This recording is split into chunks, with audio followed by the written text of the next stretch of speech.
Welcome back on our journey of learning C++. What we're talking about today is the extension of our language into decisions, or the if statement, which is the simplest of all decisions. An if statement is really simple. It just says, if I have a special condition to execute something special, and then continue with the program. So I have, if this condition is true, which means it's special, I need to do this. When I'm done with this, continue with this. So regardless of whether this is true or false, this will always fire off and continue. If this is true, then I'll be doing this single statement that comes after it. So if your score is greater than passing, I could sit here and say in this little next executable line,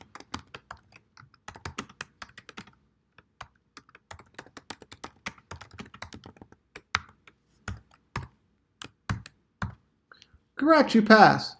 But I want to tell everybody, regardless of whether they passed, thank you for attending the course.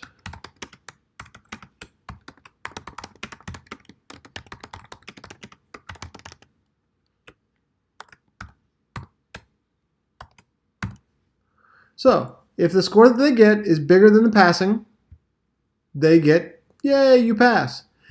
If it's not, thanks for attending. So let's give them a score of, say, 60. And what happens? We can see, thanks for attending the course. We did not have this be true. This was not true. Therefore, we skipped this line and we executed this line.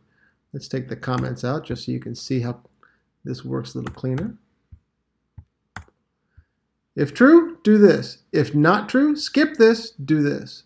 So if I give you an 80 score, congrats, you passed. Thanks for attending the course. So true, yes, do this special stuff, then continue with exactly what's sitting down here beside us. So with that, you can see a single selection is really good for passing off one special case. Is it cold outside? Put on a jacket, put on a coat, put on a gloves, put on your hat, go, and then go on to work. Is it cold outside? No, don't need the jacket, coat, hats, but then go on to work. So this is how this works. Now, the if statement executes the next executable line or something that's called the next block of code, which means, let's say we've got more than one statement to say here. Congrats, you pass, and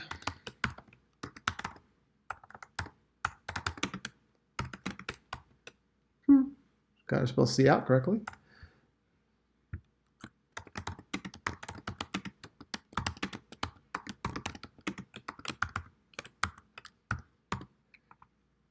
We want to say, congrats, you passed, and you should take the advanced C++ class. What's going to happen here, what you think is going to happen, because it looks like it's attached to this, is you're hoping it's going to say, if you passed, congrats, you passed, you should take the advanced C++ course, thanks for attending. However, comma, it's going to say, congrats, you passed, you should take it, thanks for attending. But if I give it a lower grade and run it, I want neither of these two to print and just the last one. And look what it says. We know you didn't pass, but you should take the advanced class. It's probably not a message you should get. So how do I fix that problem?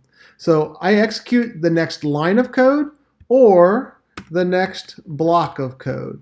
Blocks of code in C++ are scoped out by these braces, the ones I called them the mustaches.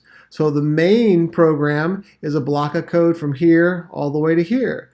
The main, or the block that this is going to execute, starts here and ends here. This is the style that the Google style documents want now, where you start the colon on the line that you have the testing condition and you end it down here. So now if I run this piece of code, it says, thanks for attending the class, which is what I want. I don't want this to execute if this is false. However, if it's true, I do want this to execute. Congrats, you passed. You should take the advanced course. Thanks for attending. So this is how a single selection works. If true, do this line or this block of code. If false, skip that line or block and go down to the very next executable set. as my advice is, and the style that I like to use, is I always put blocks around things. It doesn't take anything. It's very, very simple to do, but more importantly, should you decide to put more stuff to do, you don't screw up and get it in the wrong set. Now, the catch to this is real simple. Note that this indents for us. People will often read the indentation as if that has anything to do with it. In this language, it doesn't. What you have to do is have the indentation and the braces. This style is very critical for things that are going to be scoped into blocks of code.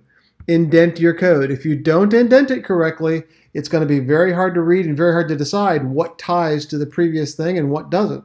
So, rules of thumb here. Put your test in the if, whatever it happens to be. Put a block of code around whatever you want to execute for true, and then the continuation of the program sits on down below. And with that, you've pretty much got an idea, I hope, of how an if works in terms of isolating special cases to run in conjunction with everything else. All right, hope you have a great day.